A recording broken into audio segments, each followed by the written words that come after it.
Record. Excellent. Thank you. All right. Yep. All right. We have another one that says healthcare in the view of the pandemic. Absolutely. Those are great things. Those are because if you look at that, Sister Stevens, that people of color are disenfranchised when it comes to the healthcare that we're receiving during the pandemic, right?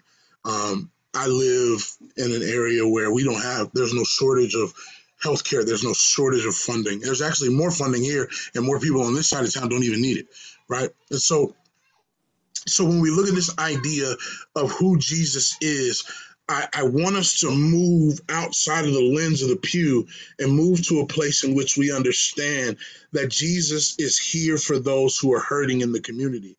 And so it puts a different lens on it when you read Matthew chapter 5 and you read the Beatitudes and blessed are the poor in spirit, blessed are those who mourn, blessed are those who, hunger and thirst for righteousness, because now you understand this idea that, wait a minute, the people that Jesus was talking to were the people that were disabled, the people that were poor, the people that were orphans, the people that were widows, right? So let's keep going here. So one of the things that I want to put forth is intention versus reality, okay? There's a few people with your cameras on, or you can just use the reaction button. Do you see this bridge? Can everybody see that bridge? Mm-hmm.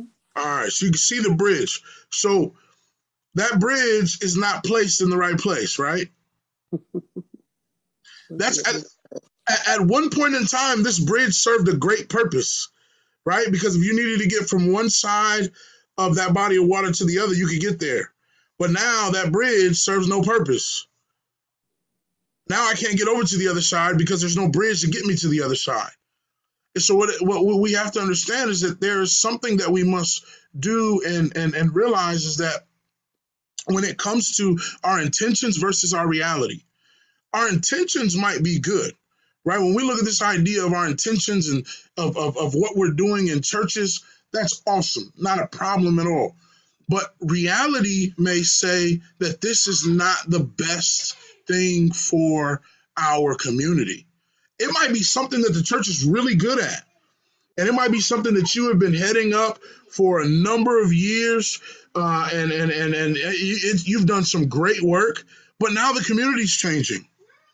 So now you don't need a back to school drive anymore, right? Because the community's changing. But now what you need a pantry because there's hungry people in the community. Or you need workshops for your seniors who don't necessarily know how to apply for certain benefits that are available to them in their area. And so we have to be mindful and humble enough to know that our intentions might be good, but in reality, erosion may have caused the target to move. So what's an inroad, right? Because that's the topic of our discussion today, is building inroads between church, community, and justice. So an inroad is defined as progress or advance, right? But it can also be defined as a hostile attack, all right? And so what do you mean by that? Well, what I mean by that is that we do want to make progress, but there are some things that we are going to have to attack in our community full speed ahead, right? If there's gun violence issues in your community, those need to be checked. If people are hungry in your community, those need to be checked. If people are sick in your community, those things need to be checked. If there are environmental justice issues in your community, those things need to be checked, right? There's no reason why people in a community here in the United States of America should have a problem with running water, right? And as churches, there's power in numbers. There's power in numbers. And I believe that it was Fred Hampton who told us that. He said, look, there's power in people. People have power, people power. It's not always about having the biggest budget. But let me tell you something. If you can bring 100 people to the doorsteps of a mayor's office, he'll listen to you. If you can knock on that door enough, I promise, eventually, like that persistent widow when she was talking to that judge, he will listen to you. So based on the relationships we foster, people will walk away with one of those feelings. And so we have to understand that at the end of the day, the church has to have a welcoming spirit. And that's the best way to build a bridge from church community, which can turn into the church being a facilitator of justice. So understand, neighborhoods change. right? Neighborhoods change. Your neighborhood has probably changed. Absolutely, Sister Miz, reaching out to the elderly, calling, visiting, shopping for them. That is absolutely right, especially now because of this pandemic. People can't really get out like they want to. But neighborhoods change. Bridges and inroads are built for a reason due to time and changes in our community. Sometimes those initial reasons change. I want you to think about the community your church is in, especially if you're at a church that's been around for over 50 years. You may attend a church in a community in which you grew up, and the demographic and ethnicities of that neighborhood may have changed. So now, when that changes, what else changes? The needs change, right? So where Genesee Avenue is called the Greater North Linden area. That area used to be predominantly black in the 70s, 80s, and 90s. Well, early 2000s, things changed. Now our neighborhood is predominantly Somalian and Venezuelan. So if we're going to reach the community, then we need to verse ourselves in the culture of the people that are in the community. What do you mean? Well, guess what? Many of the Somalian individuals in our community usually come from Islamic backgrounds. So we have to be sensitive to that when we're talking to them about the resources that we have at the church. Or the Venezuelan individuals who live in our neighborhood. Guess what? We may run into some families that might not speak English. So we have to humble ourselves enough to say, you know what? I'm going to, either learn the language or, we're going to share the gospel with some people that can reach the people that are in our neighborhood.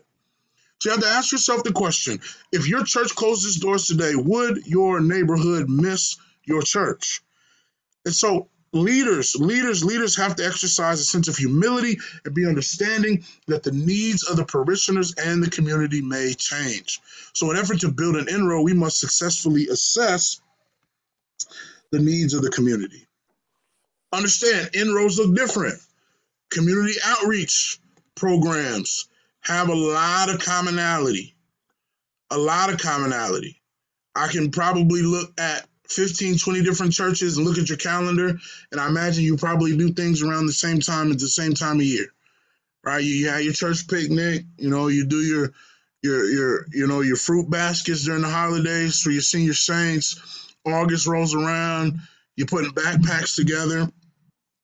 And don't get me wrong, I mean, those are great things, but I want to challenge us to really assess the communities that we're serving prior to just forcing things down their throats. Because we do a lot of that. And then what happens is when no one shows up, we get upset because we say, oh, we're doing all this for the community. Well, are you? Have you asked them questions? Have you asked them what they need? Have you asked them what the greatest needs in their community actually is? Because when you ask those questions, you may find out that they don't need backpacks, but they need jobs. So guess what? Now, First Street Church of Christ, I'm just making up a name, can have a job fair or have some resume building workshops right there at the church so that the people in the community have the resources they need to live. Okay? So understand the worst thing that we can do as a church is to create programming that our community does not need. The church should build a better community instead of the expectation being that the community should build up the church. It should be the other way around. All right, so we have to learn to walk alongside people. And I can get rolling and going. So if you have any questions, you can raise your hand or you can throw something in the chat. I promise I'll call on you. I just want to make sure that if you raise your hand, it'll move you up to the front so I can see you on my screen too. So please don't hesitate to ask any questions or stop me, because I want to make sure that this is effective and it's helpful. All right, so the importance of partnership. I really, really want to spend some time here because this is a game changer for our churches. It's partnership. Because partnership says that I'm humble enough to say that I cannot do this alone. All right, I cannot do this alone. All right, we all are saddened and hurt when it comes to police brutality or things of that nature in our community. I could probably ask everyone in this Zoom or if you're watching, wherever you're watching, that you're saddened by that. But these problems are so great and big that we can't solve them on our own. We cannot solve them on our own. And so we're going to have to work with other organizations in effort to get the results that we need for our community. We're going to have to. This is why Jesus recruited the way that he did. This is why Jesus reached out to the people that he reached out to. Because he knew that even though he was the Son of God, right, he still had to put forth an example of partnership. And it came back to be beneficial even after his death. That idea of partnership. Jesus and Joseph of Arimathea, Jesus and Nicodemus, right? These individuals believed in his mission. And so we even see that they were beneficial to him and his disciples even after Jesus died.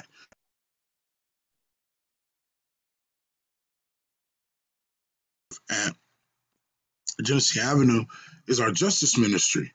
And our justice ministry basically is a partnership or a connection with over 40 organizations across the city of Columbus. That's churches, that's shelters, that's Jewish tabernacles, whatever it is. And so when we go to the mayor's office or we go to talk to the county prosecutor, we have 15, 20 people from all different backgrounds sitting at the table talking about these issues because these issues directly affect our community. And so when we look at this idea of partnership, we're going to have to build partnerships. We're going to have to keep a running ledger of resources for people, right? Now, the church may be able to provide, housing for someone, but if the church doesn't have those financial abilities, then we need to have a working list of community resources.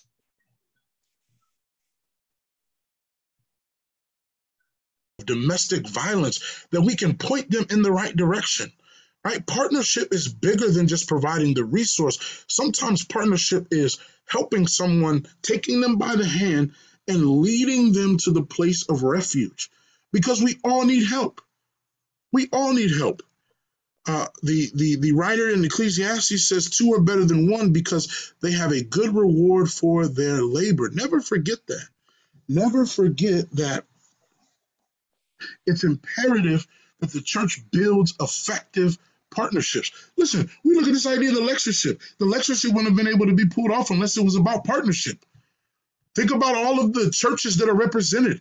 Think about what Vanguard Solutions Consulting has been able to accomplish through this lectureship. It's about partnership. Nobody can do anything on their own. And so when we become so high-minded that we think that we are the only ones with the resources and the only ones with the purse strings to do things, what happens is we lose our effectiveness. We lose so much effectiveness because we are so worried about issues that Jesus never worried about. And so we have to be mindful of the fact that if we're going to change our communities, we're going to have to hold hands with other folk.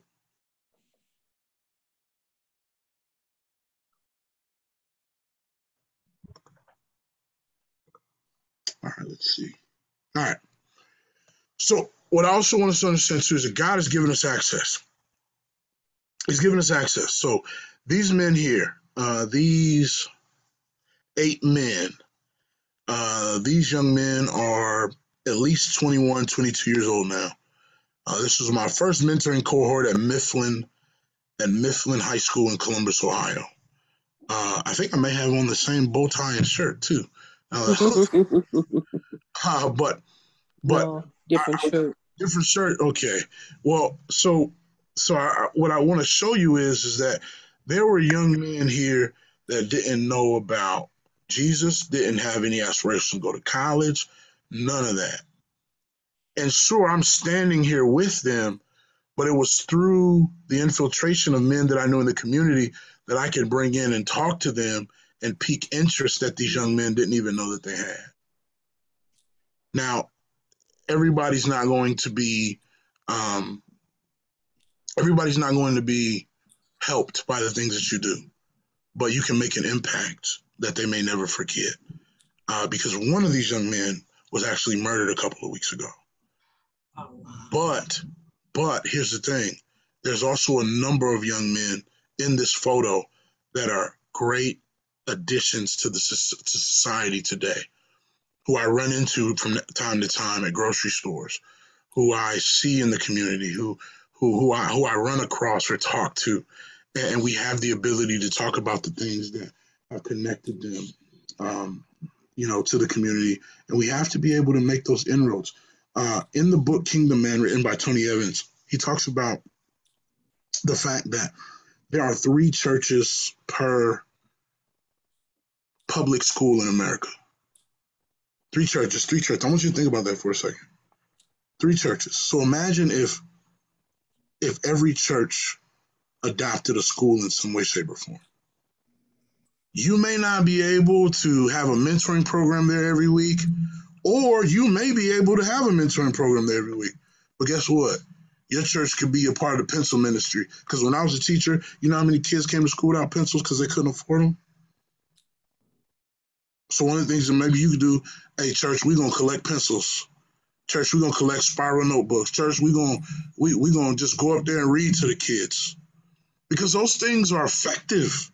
Because when those kids meet you, many of the people here, college educated, working individuals, when we infiltrate our communities in this manner, what happens is not only do they know you, the person, but now you are a God-given representative of the church.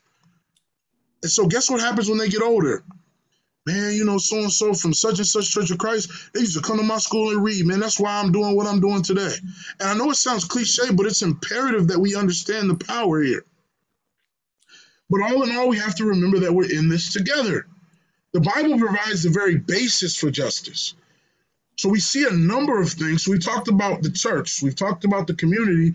Now let's bring this home with justice. We see a number of things like research and speeches that do not mention the Bible. But we need to understand that the tenets of justice begin and end with God. So God does not give us our due justice, right? Because what we deserve, God hasn't done to us, but because of grace, he saved us. So if God has the ability to do justice, if God, the creator of the world, the person who's put air in our lungs, who's helped us navigate a global pandemic, if this God can allow us to benefit from grace, how much more should we be willing to show that same type of spirit to the people in our communities? Not only show it to them, but show it to them with dignity and love. Because regardless of where you live, no one is a science project.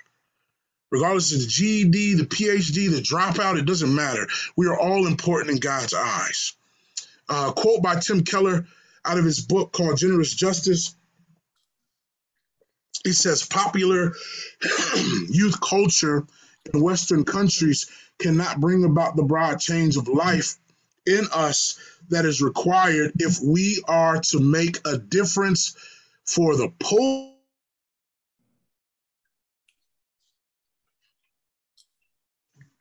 I may have froze, so there's the quote there. But popular culture, popular youth culture in Western countries cannot bring about a broad change unless we do what we can for the poor and the marginalized. The people in the margins. That's who Jesus lived for. All right, so real quick, justice biblically defined. And I'm almost done here. I know I had some extra time, but I want to open that up for questions. If you do have questions, I want to be able to answer those, or at least provide an open dialogue so that we can grow from this. So understand that so when you look in the Bible, when you look at the word justice, you'll actually see the word justice will have multiple meanings. So y'all see mispat, but you also see din, like judgment, right? Judgment and justice are 2 different things. And so when we look at this idea of the root word of mishpat, right, justice, that means to rule, govern in the sense of commanding an army or arbitrate, punish, vindicate, right? Because God is the ultimate judge. So therefore, the justice that he rains down, he has the authority to do so. But you also have judgment, which we're held accountable for the things that we do. But that word as a whole suggests that this word means to restore a situation or environment which promotes equity and harmony within the community. That's what justice should do. Justice should promote equity and harmony within our community. So the definition continued. So when referring to the purely legal matters, the Semitic root is referred to as a decision reached in a legal court. Here's the power of grace, right? Because the decision that should be reached, right, God allows his grace to rain down so that we get another opportunity, right? So even when you look at this idea of justice in the Old Testament, right, God put special tenets, even in the Old Testament. If you look at the book of Exodus and Leviticus as it pertains to the poor, there were certain things that God did or instituted so that people essentially, he even says that there should be no poor among you because of the way I've structured this. But man usually gets in the way of what God is trying to do. But the proverb writer in Proverbs 31 verse 9 says, open your mouth, judge righteously, and plead the cause of the poor and needy. So right here, judge righteously is to promote equity, to promote harmony, right? Because you see following poor and needy. But when we look at this idea of 1 Samuel 24 verse 15, we see it more so from a position of being held accountable and then the grace that ensues. So it says, after whom has the king of Israel come out? Whom do you pursue? A dead dog, a flea? Therefore, the Lord be judge, right? The Lord has the ability to judge us, and judge between you and me, and see and plead my case and deliver me out of your hand. So when we look at this idea of the light blue, we see the word judgment. But when we look at it from here, we look at it from a place of equity. All right, another scripture reference for you. Genesis 18:25, far be it from you to do such a thing as this, to slay the righteous with the wicked, so that the righteous should be as the wicked. Far be it from you. Shall not the judge of all the earth do right? So the example of justice and judgment, they come from God. Our example of justice must derive from the way God enacts his justice and judgment on his people. Nonetheless, we cannot get to a place of godly justice if we refuse to couple it with grace and generosity based on race, color, creed, or gender. God's judgeship is based on the fact that it was he who created the world and established equity and justice. And so in several biblical passages, you'll see those two terms used synonymously. But at the end of the day, what God is trying to get us to understand is that as the church, we need to promote a type of well-being that shows that people can come to the church and receive equitable and fair treatment that builds a harmonious culture between church and community. Amos chapter 5, verse 24, the Bible says, but let justice run down like water and righteousness like a mighty stream. And again, here in Genesis chapter 18, verse 9 says, for I have known him in order that he may command his children and household after him, that they keep the way of the Lord to do righteousness and justice. What does that mean? It's deeper than private morality, that I treat people right, not because it's just the right thing to do, but because they are God's creation. They are made in his image. Everything that I do should be to promote harmony and equity within the community, that the Lord may bring to Abraham what he has spoken to him. And a quote here, I know that the font might be a little small, but I still want to read it here from the Eerdmans Dictionary of the Bible. It says, in a philosophical sense, justice is understood as fairness, right? Correct treatment or equitable distribution of resources. But biblical justice is more than a mathematical distribution of goods. The Bible speaks of justice as a chief attribute of God, with biblical justice inextricably tied to God's mercy and grounded in the relationship between God and humankind. From the time of the wilderness wanderings, when the Hebrew people were given ethical instructions about their treatment of widows, orphans, and strangers, the practice of justice has been understood as the mission of those who follow Yahweh. So biblical examples and conclusions, and then we're going to open it up for some questions, or if you have any questions. but also make sure that I send this to Sister Camille so that everyone can get this PowerPoint. But when we look at this idea of Deborah in the Bible, the prophet and judge administered justice to the prophets who called for Israel and Judah to act justly toward the poor and the oppressed. Right. So we even see as well as that Jesus gives us an example through his actions. When you look at the story of Jesus turning over tables, understand that there was some unfair treatment of people in the temple at that time. So basically, what you had going on was everybody couldn't afford to be proactive about their sacrifice, and so what ended up happening was many people were taking advantage of the fact that poor people were coming to the temple to make their sacrifice. And so they knew they had to exchange money. And so people were using the church as a place of business rather than a place of worship. And so they were taking advantage of poor people. And so that's why Jesus got upset. He got upset because they were taking advantage of the poor folks, not necessarily beyond the fact that there were business transactions, but because people were taking advantage of the folks who needed him the most. So understand that righteousness and justice are legalistic terms. These are some of the most black and white terms that we see in the scripture.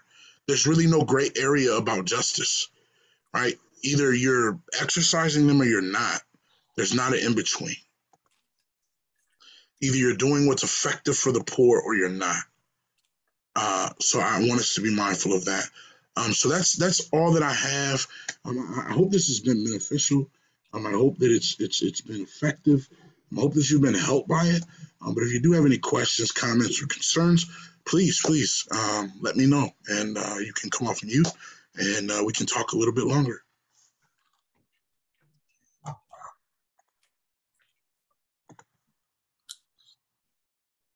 Hi, Vince. This is Janine Mills from Greenville Avenue Church of Christ. How you doing? I'm good. My home church, where I grew up. I know. Very good topic. Very good topic. As we move through this pandemic, a lot of things occurred where some of us had to come out of our comfort zone. You live on the street for about 15, 16 years and you don't know your neighbors. Well, guess what? We had to get to know our neighbors. Amen. I had neighbors that I found out we start checking on each other.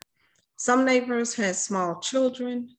They were working from home. Since I'm retired, now from education, I helped out.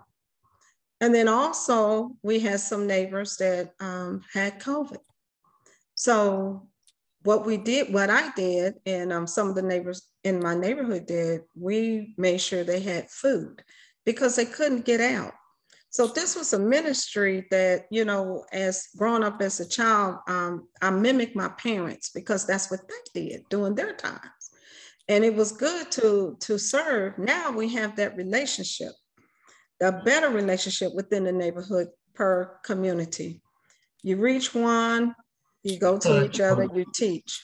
So we were able to share the gospel and also show the compassion and show that what we know what to do to help the community. So there's a lot of things that because of what is going on that has opened up our eyes to things that we as neighbors and as Christians first that we can do to make sure that we reach out to our neighbors and our community and show that compassion and love. Yes, ma'am. Absolutely. And it began with building the relationship, checking on folks. Yes. Right? Mm-hmm. We have to be careful we don't box in evangelism to this place of I got to get you in the water the first time I talk to you. It's not. Everybody doesn't have a Philip and Ethiopian eunuch experience. That's right. Right? Mm-hmm. Sometimes it takes time. Sometimes it takes years. It may take months. It may take a decade. But understand that God is in control of all of that. Great comment. Thank you for sharing. Thank you for sharing. Anyone else?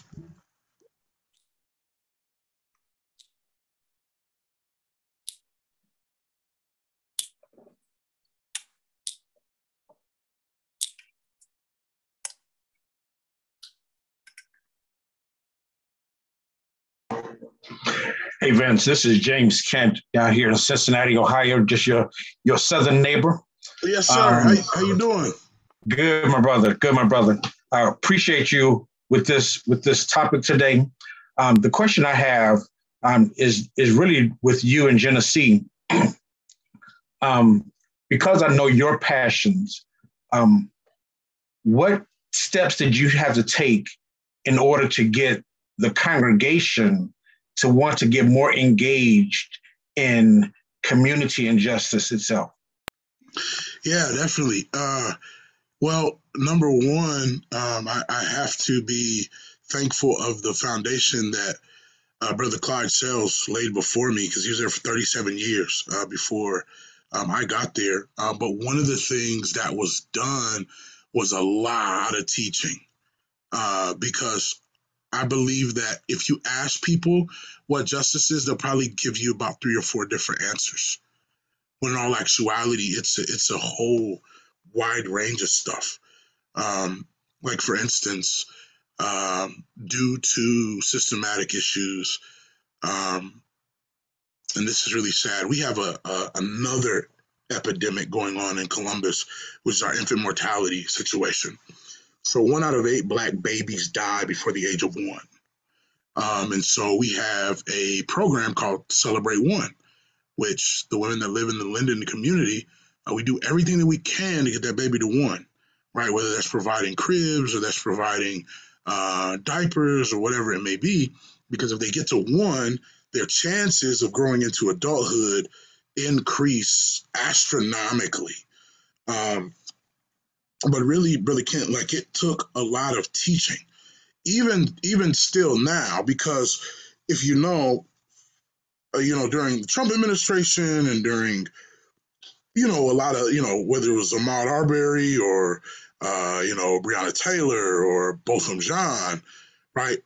People were on opposite sides of the fence. Even people that are amongst our racial group were on opposite sides of the fence, right? And so it took a lot of teaching to show what justice and what righteousness actually is. And I'll tell you, I spent an entire quarter on righteousness and justice, and we walked through Genesis all the way to the end of the Bible. Literally 13 lessons on Wednesday night, and we taught and we taught and we taught and we taught. But we also have our justice ministry, but that's through a partnership with a larger organization. So they also have the ability to make things easy. A lot of times we try to reinvent the wheel. Don't reinvent the wheel, right? There's, you're right there in Cincinnati, and we could definitely connect, because I know that, and I know that even Brother Dr. Burt up in Toledo has been affiliated with DART, which is a direct action research and training. And so basically what that means is, in order to get direct action, we got to do our research first, and we got to train people, and then we can act. A lot of times we just try to act and nobody's trained, and then people get upset because people on opposite sides of the fence. Spend time teaching the family of God what the Bible says about these things, and I promise people will find their place and be empowered to do the work of God. And when we frame it to be the work of God rather than what our legislators have done in politicizing this, right, we'll be better off. There's nothing political about providing food for hungry folks, because it's biblical. The Bible says, when I was hungry, you did what? You fed me. That's not a political issue. It's a Jesus issue, and we have to redefine the paradigm for our people in that manner. Great question. Thank you. Appreciate you, sir.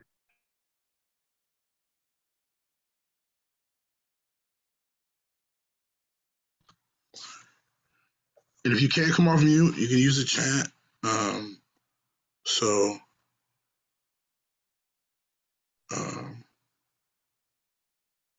Brother Ford? Yes, ma'am. Dorothy Stevens from Light of the World Church here in Texas. Yes.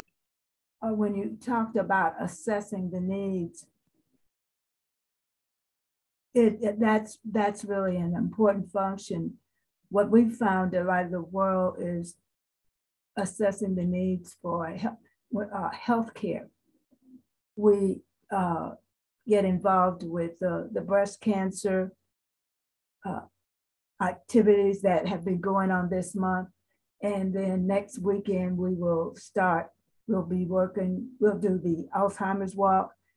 And one of the things we're finding out that people are asking more questions about their loved ones having some kind of dementia related issue. And so the church has been very supportive of those issues. And we have several people that are in healthcare. And so that's, as you're assessing, you kind of assess what's going on in your community. And because Jesus talks about healing and the brokenhearted, not only physically, but mentally. So absolutely, Sister Stevens. We've gotten involved with the prison ministries, mass incarceration. Our brother, Dr. Sink, is very, very committed to that. So just wanted to mention those things. Absolutely, and been able to share space with Dr. Seamster and really glean from his expertise. I'm still learning at the beginning of this. Still young in the game, and it's men like that that make this calling promising, because it is extremely important, again, that we find out what the needs are, and don't just do things based on what we think people need, and that's not fair. That's not fair. When you go to the doctor, you don't want the doctor to come in and just say, hey, I think you need this. I saw how you were walking. No. Let's talk about this. Let's talk about what's going on with me before you decide to diagnose my issues. And we owe our communities more than that. We owe our communities more than that. Any other questions, comments?